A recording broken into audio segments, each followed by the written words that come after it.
Subscribe பண்ணிடுங்க. சக்தி கரெக்டான நேரத்தில் வந்து செல்வியை பிடிச்சி பஸ்ஸில் ஏறும்போது கரெக்டாக கையை பிடிச்சிருவாங்க. நீ உனக்கு என்ன பிரச்சனை செல்வி, ஏன் இப்போ வீட்டை விட்டு கிளம்புற, என்கிட்ட ஏதாவது சொல்லு செல்வி, எனக்கு ஒன்றுமே புரியல அப்படின்னு சொல்லும்போது செல்வி எல்லாத்தையுமே சொல்லிடுறாங்க. அக்கா பிரகாஷ் திரும்ப வந்துட்டாங்கக்கா, உங்கள் லைஃப் எப்படி கெடுத்தானோ அதே மாதிரி என் லைஃபையும் கெடுக்கிறாங்கக்கா அப்படிங்கும்போது நீ என்ன சொல்கிறேன்னு புரியல செல்வி அப்படின்னு சொல்லும்போது அவங்கள வேலனை பற்றி கேட்குறாங்க.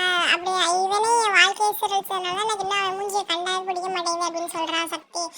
இது உங்களை கடத்தினது மாமா கிடையாது, பிரகாஷ் தான் கடத்தினா. ஆனால் வந்து நம்ம கிட்ட நடிச்சிருக்கான், வாய்ஸ் சேஞ்ச் பண்ணி நம்ம எல்லாரும் ஏமாத்திருக்காங்கக்கா அப்படின்னு சொன்னால் சக்தி அழுக ஆரம்பிச்சிடாங்க. இவ்வளோ நான் எதுவுமே தப்பு செய்யற வேலை இவ்வளோ டார்ச்சர் பண்ணியிருக்கேனா, பர்சனலாக ரொம்ப ஹர்ட் பண்ணியிருக்கேன் செல்வி அப்படின்னு சொல்லி அழுதுகிட்டு இருக்காங்க. சைடு வேலைன்னு என்ன பிரச்சனை, எதுக்கு செல்வி வீட்டு விட்டு வெளில போனா அப்படின்னு கேட்டுருக்கும்போது கரெக்டாக சக்தி வந்துடுறா அவள் செல்வியை கூட்டிகிட்டு.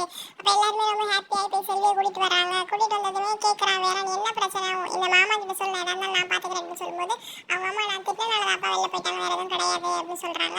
சக்தி வேலுவை பார்த்து சிரிச்சுக்கிட்டே இருக்காங்க. அது வேலு என்னை பார்த்து சிரிச்சுக்கிட்டே இருக்காது, வீட்டுக்குள்ளெல்லாம் கூப்பிட்ற ஆச்சரியமா இருக்கு சக்தி அப்படின்னு சொல்லும்போது அவங்க அம்மா ஆழத்தி எடுத்து வாங்க உள்ள அப்படின்னு சொல்லிட்டு வலது காலை எடுத்து வச்சு வர சொல்கிறாங்க. அதோட இன்னைக்கு என்ன சரி முடிஞ்சிருது.